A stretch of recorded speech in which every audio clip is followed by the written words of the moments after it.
Hopefully she'll be here today. She had a rough week.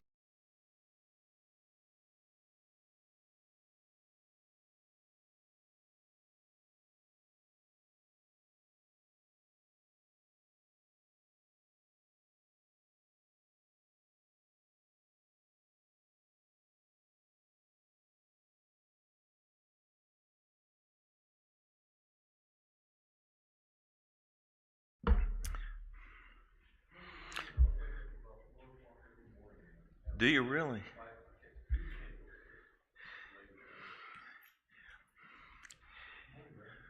If I go to bed at 10 o'clock, 4:30 in the morning. If I go to bed at 11 or 12, 4:30 in the morning. Yeah, just. Now, on most days, I can read for a little bit and I'll go back to sleep. But Sundays are not that easy. Good morning, everyone.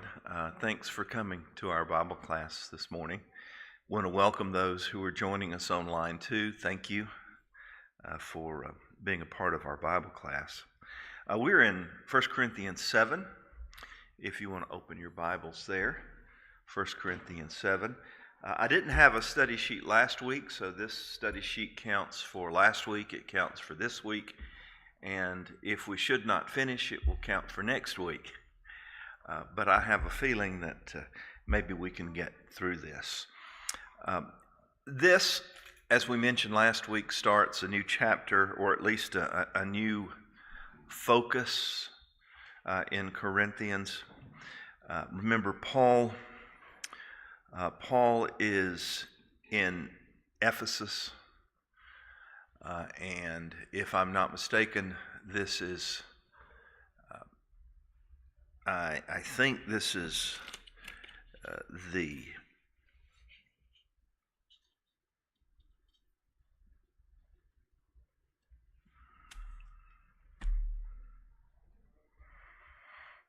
when he writes this, I'm trying to think, because he visited Ephesus at the end of the second missionary journey. I think this is the beginning of the third missionary journey.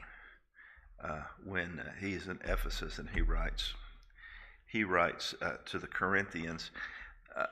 Two things basically have encouraged him to write. The first is that he received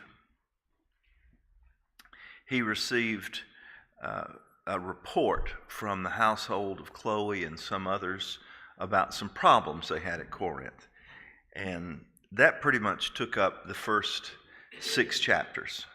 And now in chapter 7, what we're seeing is the Corinthians themselves had written Paul a letter. And as they are writing the letter, they have some questions that they want him to deal with. Some matters, thematic matters perhaps he wants them to deal with.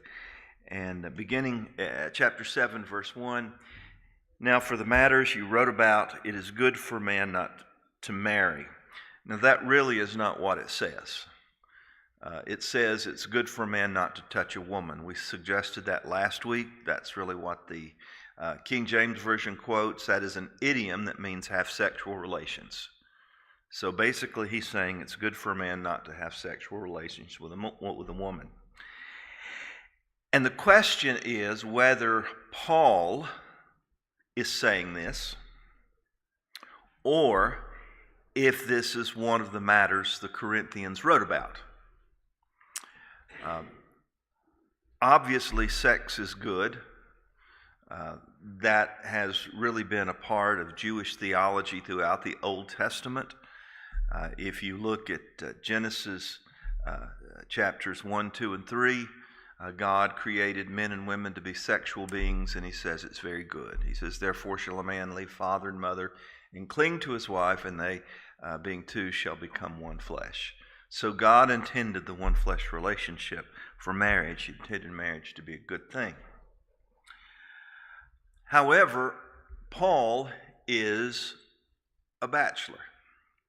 And he tells us in this text that he has the gift of celibacy. So I interpret that to mean that he has no sexual desire. That's how I interpret it. Or at least he could take it or leave it when it comes to that. So some have said, and it's one of the traditional readings, some have said Paul is basically expressing his opinion as a bachelor. Later he's going to say that it may not be a good time right now to get married because of what he calls the present crisis or the present situation.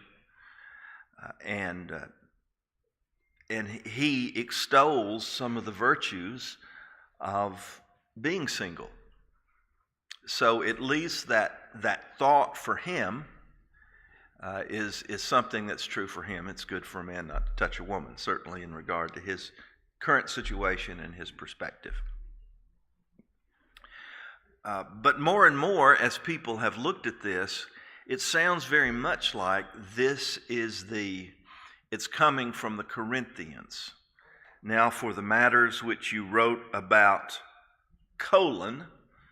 and if you notice in some of the newer versions, they'll have that in quotation marks, it is good for a man not to touch a woman. Now I know she doesn't want me to call her out, but you ask about Tina. Tina just walked in.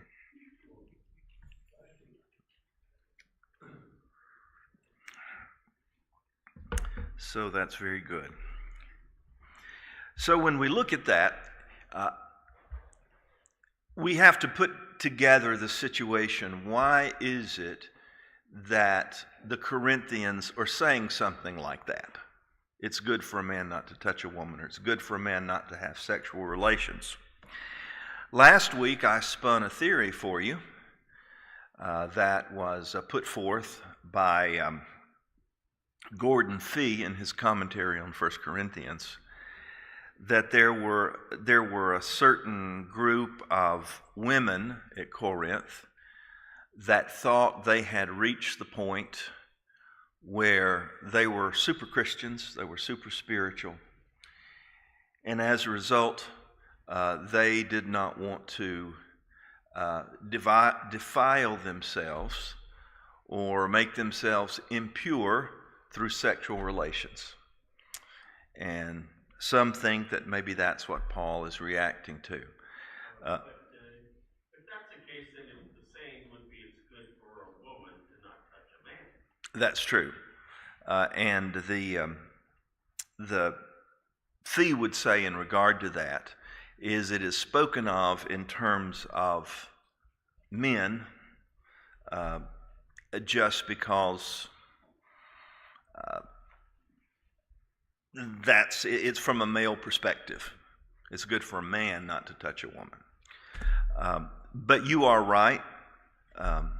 And Brian last week mentioned that as we look at this, why would we assume the problem was just with women? So I did a little more research this week.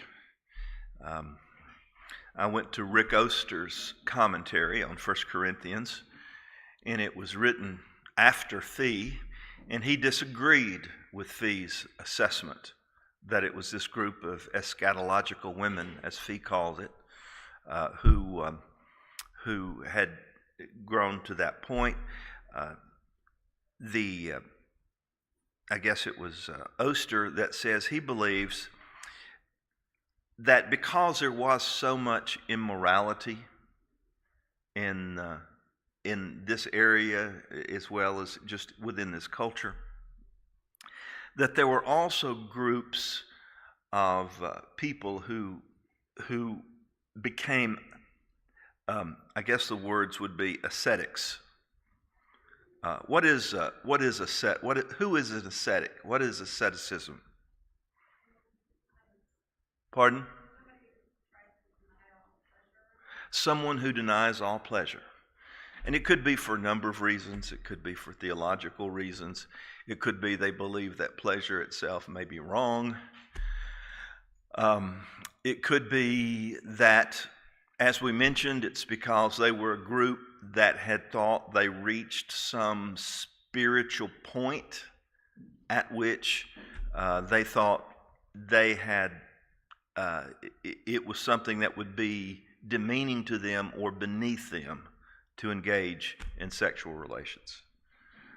So either way that you look at it, we're talking about some kind of ascetic behavior. People that are denying themselves or even saying that it is a good thing. Now here's the thing about that. Paul is sympathetic toward that point of view because, as I said, he's a bachelor and he has a gift of celibacy.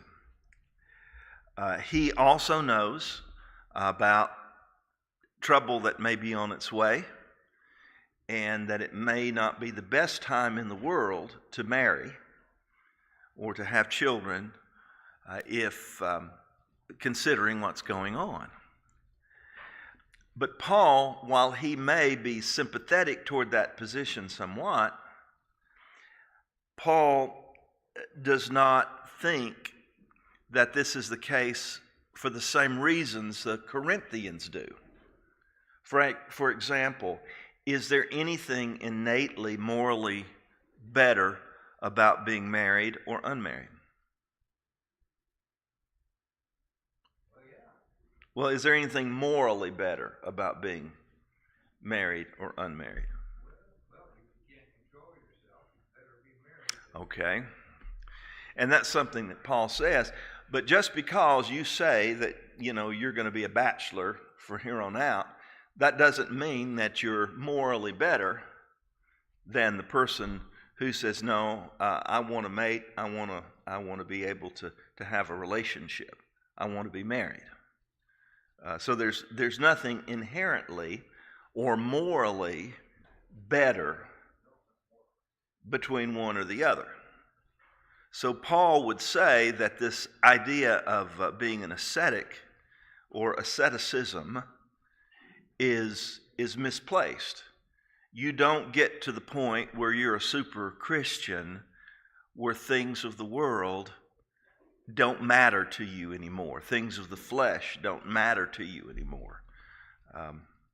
And so let's just go ahead and read the text. We covered this first part of the text last week. And so let's read, see what the text says now that we have a little background. It's good for a man not to touch a woman, not to marry, not to have sexual relations with a woman. But then Paul adds to what the Corinthians are claiming, and he says, but since there is so much immorality, each man should have his own wife, and each woman her own husband. Again, even that phrasing there is a euphemism for sexual relations. Each man should possess his own wife. Each woman should possess her own husband. In other words, he says, it's best because of sexual immorality and the inability of one to control themselves that each one should marry. He goes on to say the husband should fulfill his marital duty to his wife, and likewise the wife to her husband. One of the things that I read about here in almost every source that I look at is the mutuality of the relationship between husband and wife in this passage. He'll talk about husbands, he'll talk about wives. As a matter of fact, what he says of one gender, he will say of the other gender too. We have mentioned, we even talked about this some in our Wednesday night class as we looked at kind of the equality of the genders in the Old Testament, equality of men and women, is that sex is not to be considered the privilege of men and the duty of wives. Paul basically nips that in the bud here. he says the marital relationship is to be something that is mutual, and it should be mutually satisfying for both the husband and the wife. The wife's body does not belong to her alone, but also to her husband. In the same way, the husband's body does not belong to him alone, but also to the wife. That's just more of the same. Do not deprive each other. And now he's talking about this within marriage, because apparently some of those that were putting forth this doctrine, it is good for a man not to have sexual relations with a woman. Some who were putting forth that particular doctrine were saying that if you're married, then in order to be holy before God, you should cease having sexual relations. And Paul says that's not right. He says that's not right. In fact, Fee even suggests that may be the reason that Paul hits prostitution so hard at the end of chapter 6. Sexual immorality, meaning specifically going to a prostitute in that sense. Because there would be some that were depriving one another. Paul says don't do that. And if you do, only do it by mutual consent, and this for a time, so that you may devote yourselves to prayer. Paul says there is a time when you might go on a sexual fast. Just as one might fast from food, or just as one might fast for something else. He says that may be something you wish to do as a couple. He says, but if you do that, you do it, or you should do it by mutual consent, and then only for a short time. And he says the reason is that you can come together again and not be tempted because of your lack of self-control. And then Paul even goes on to say, I say this by concession. He says a sexual fast is not something that I'm commanding. I'm saying, but if some of you feel that that is necessary for your faith, then go ahead, do that. He says, but I'm not saying it as a command. He says, I wish all men were as I am. And I've explained a little bit about his motivation, and he'll say more in a few minutes. But each man has his own gift from God. One has this gift, another that gift. And Paul is speaking here of the gift of celibacy. And to tell you the truth, he says one man has his own gift, one has this gift, one has another gift, I would say and definitely put that in having a healthy sex life would be a gift as well, just as one might have the gift of celibacy. Both will lend toward the beauty and the blessings that come with God's plan. Now that's basically where we got to last week. Do you have any comments that you want to give in regard to that? Any discussion? Because of the uncomfortable nature of this discussion, we didn't get a lot of comments last week, if you can imagine. But you're welcome to contribute if you wish. When you get to verse 8, comment. Okay. Let's go ahead and get into verse 8. What he's going to do is now he's going to talk with different groups of people. He talked about the married men and women and how they should act within marriage in regard to sexual relations. And this again goes all the way back to what the Corinthians were espousing. At verse 8, he's now speaking to those who are unmarried and to widows. He says, to the unmarried and widows I say, it is good for them to stay unmarried as I am. Now I want you to notice something about that. Did he say you must stay unmarried? as I am? No, he didn't. He says it's good for you to do that. That's a judgment, is it not? Would you agree that there might be some circumstances in which it might be good to remain unmarried? Yeah, I think there may be situations where it may not be good for a widow to marry, or a widower to marry. I can see where it might be.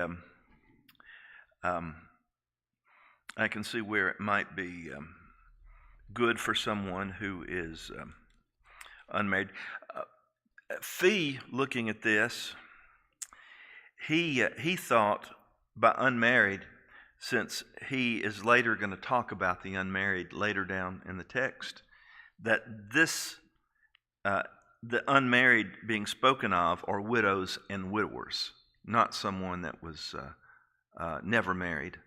But he believes all of it has to do with people that were widowed in this particular case.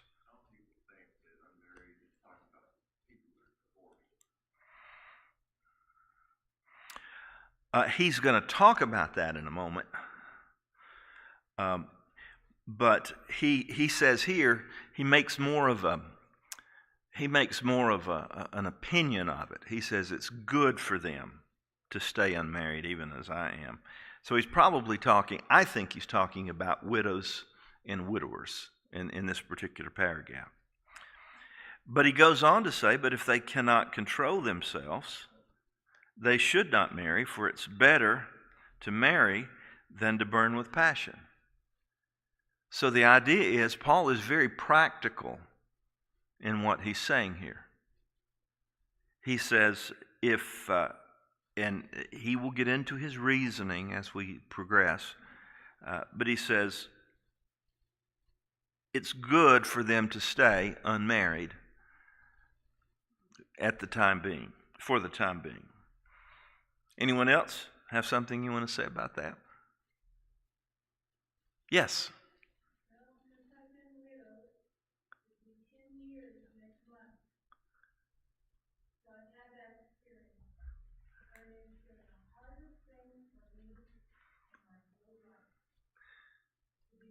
To be widowed.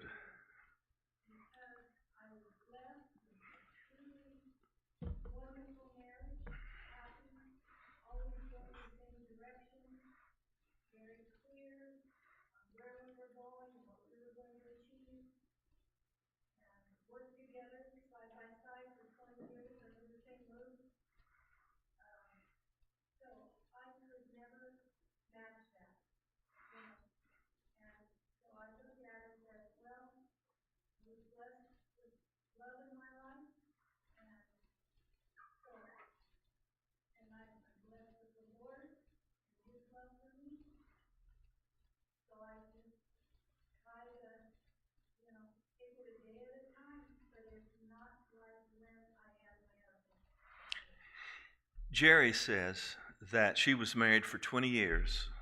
45 years. It's been 20 years since he passed? 10 years since he passed. Okay, I don't know where I got the 20 then. She says since she's been widowed, it's been the hardest time of her life. And that's mainly because she had such a good husband and such a good relationship. They were basically on the same page. They had plans for life, and they basically were happy and in love during the time. And she says, though it's been hard, she says, during all of this time, she's found that now she does have the Lord. And that has been very special for you as well, but it's been hard being a widow. Two is better than one. You're right. Good. Anyone else?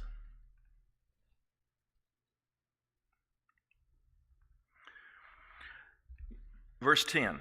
To the married I give this command, not I, but the Lord. Now it's interesting that how can I put it? Not everything that Paul says here in this text is a command from God. Okay, and I know that sounds odd because you ask the question, isn't this Scripture? But Paul makes a distinction 2 or 3 times in this text that at some point what he's giving us is his opinion. He's given you his judgment as to maybe what is best. But he says here specifically in verse 10, he says, this command does not come from me. This command comes from the Lord. Now, I believe he is telling us about what we know about in the Gospels, what Jesus says about marriage. In Matthew 19 is probably the most lengthy description, but also in the Sermon on the Mount. And there are other places where Jesus speaks to the point of divorce. And he says, what I'm giving you now is coming from the Lord and not from me. Now, it could very well be that this was a new command from the Lord that Paul is receiving through inspiration. But I think this is just a continuation of what Jesus taught in the Gospels. He says, to the married I give this command, not I but the Lord, a wife must not separate from her husband, but if she does, she must remain unmarried or else be reconciled to her husband, and a husband must not divorce his wife. Now, the context here in this particular text, why might he be emphasizing that married people need to remain married? Now, I'm not talking about just because of what Jesus said. I'm talking about in context in 1 Corinthians 7, why he might be saying that married people should remain married. Anyone want to help me there? Some men were getting divorced just to get a different wife. Okay. Now, I think that's what Jesus was addressing. Yes? If you're talking about a situation where the marriage is separated from sex, I can see a lot of people saying, well, there's no reason for me to stay in this relationship. Why should I remain married? If in this particular case, because let's say it is, as Gordon Fee says, let's say, and he begins here talking to the women not separating from the husband. If it is in the case, like it is, that there was a group of women that had reached the thought that having sex was demeaning, it was beneath them, it was unspiritual, well, you can understand while they would say, if you remained in a marriage, I'm going to be expected to have sex, so I'm just going to divorce my husband. And if we're just talking about a group of people that were practicing asceticism or deliberately doing without for some spiritual reason, you could also say, well, then it's probably just best for me to be divorced. That way I'm away from it, I'm away from the temptation, and I don't have to deal with it. In context, that's what he's saying. Okay, in context. Now, I'm not saying that we can't take what Paul is teaching here and apply it to who was it that said that? Was it you, Jimmy? No.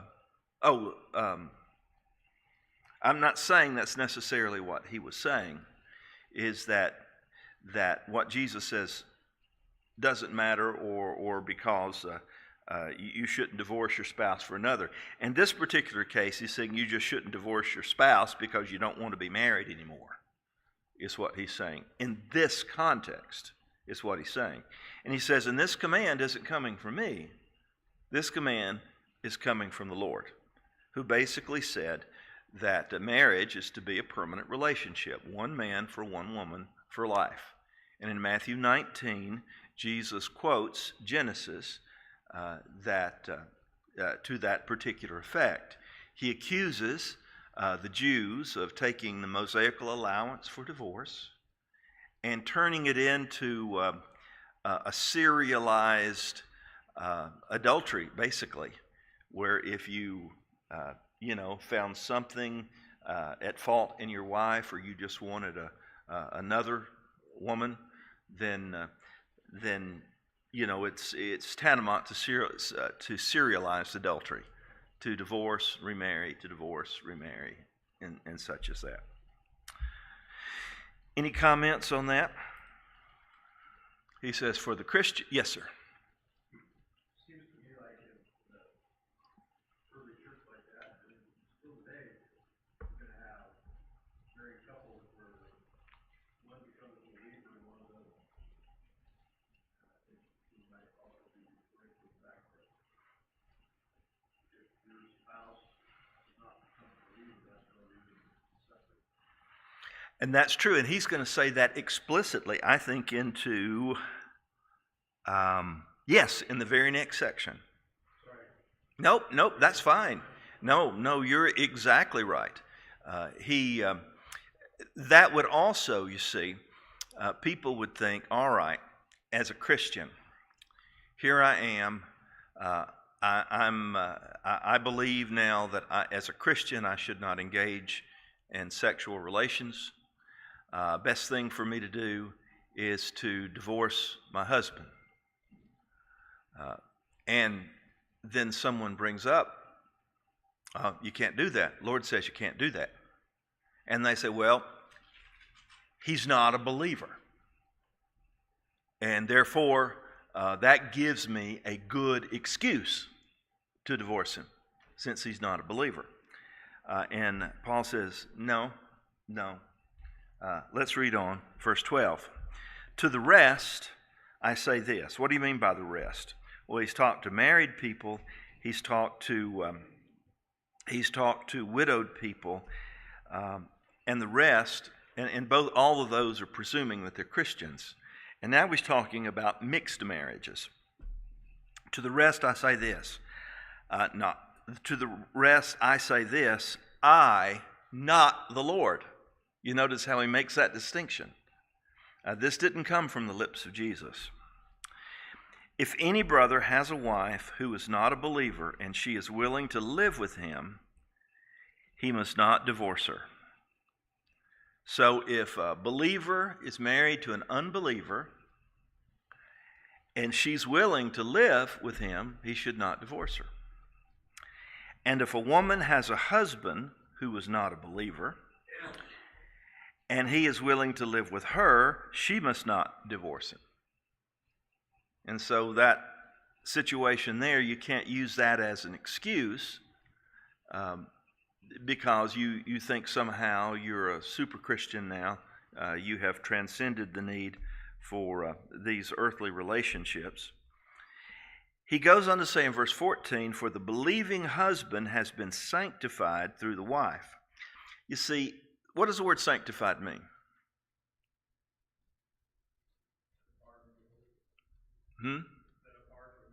Set apart or made holy.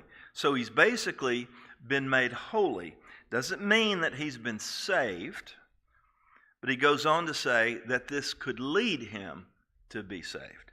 So he's been sanctified. The whole reason for practicing an ascetic lifestyle would be this is an unholy relationship. He's an unbeliever. This is an unholy relationship. And he says, no. The unbelieving husband has been sanctified by his wife. And the unbelieving wife has been sanctified through her believing husband. Otherwise, your children would be unclean, but as it is, they are holy. So the whole idea is that's not an excuse for changing the relationship you're in. That's not an excuse for changing the relationship simply because you believe that you now believe somehow that sexual relations are unholy. Anybody want to say anything about that?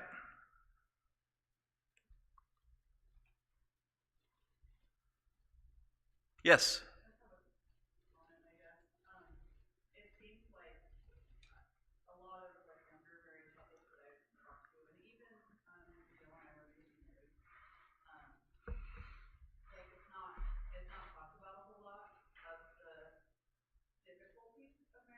Mm-hmm.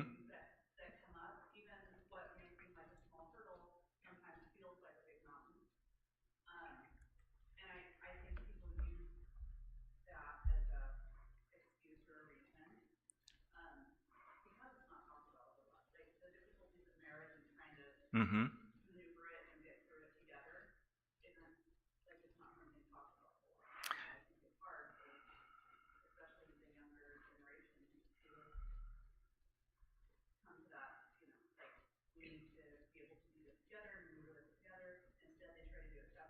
Mm-hmm. You're correct there on a number of levels. Um, in one sense, I don't think we necessarily talk about it or preach about it or teach about it enough because we want people to think we are better than what we are. It's like my wife and I, we never argue. We never argue. We just discuss things loudly. Um, you know what I'm saying. We want to get over the idea that we are better, really better than what we are, and that's unfortunate. Um, the fact is, we're all dysfunctional. We all have problems in marriage. I've only met one couple in life that have told me they've been married 50 or more years and they never said a crossword to each other. Either they are liars or they don't live in the same house. You know what I'm saying? Never a crossword? No, come on. So, yes, you're right. We don't talk about that. One of the things that I suggest in anybody that I personally marry, I suggest that we have at least 3 marital counseling sessions. And to be honest with you, 3 is not enough. But literally, I'll tell you. I'll give you this one example. I was counseling, premarital counseling, this one couple, and they came in for one of the final sessions, and they were seriously thinking about not getting married. And I said, "Well, what happened? What changed?" And it was one wanted, they were getting their apartment ready for I guess it was a house, getting their house ready for their marriage. And one of them wanted a bug light on the back porch, and the other wanted a regular light bulb. And they got into such an argument about that thing there that they were ready to call off their marriage. You're right. Marriage can be difficult, and sometimes it's the small things that really set things off. Anyone else? 15 says, "But if the unbeliever leaves, let him do so. A believing man or woman is not bound in such circumstance. God has caused us to live in peace. How do you know, wife, whether you will save your husband, or how do you know, husband, whether you will save your wife?"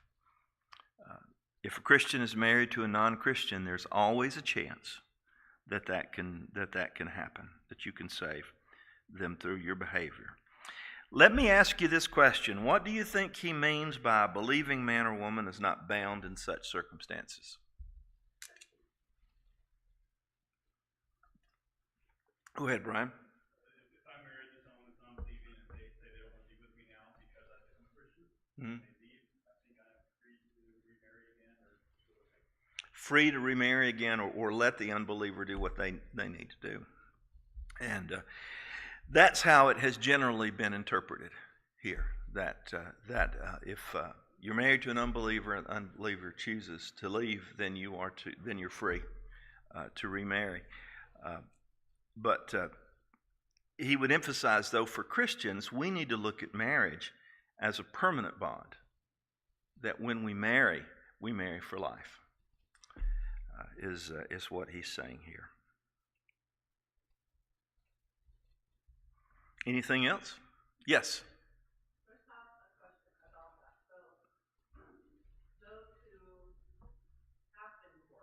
Uh-huh.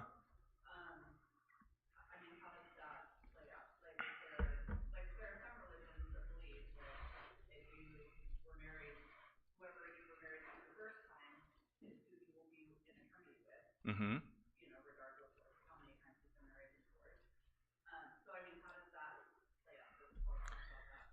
I think that's a good question. Jesus says in the afterlife there will neither be marriage or giving in marriage. And that someone even puts that very scenario about a woman who, I think in the scenario it's the husband dies and she has had 7 husbands. Who will she be married to in the judgment? And Jesus says that marriage, at least as we understand being bonded, is no longer going to be the case in eternity.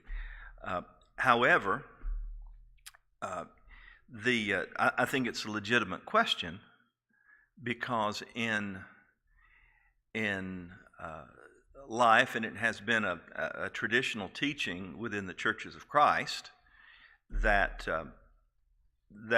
when that we are not to divorce, and if we do, we are not to remarry. Is kind of the way we look at it, and we have said, well, what happens if we do remarry? What happens? If you look at what Jesus says in Matthew 19:9, and of course he's speaking to a specific issue in Matthew 19:9, that is that serialized adultery, about people divorcing a spouse only to marry another one. Jesus says that is tantamount to adultery. It is a larger subject than we can cover in a class, certainly of this type, and it would be difficult for us to kind of get into that. I'll tell you what my belief is, if you wish to know it. I usually have to kind of put, this is my opinion. Okay, this is my opinion. I believe that God recognizes divorce. I don't think it's ever God's will that there be a divorce. I think God wants us to be, I think God means for us to be married.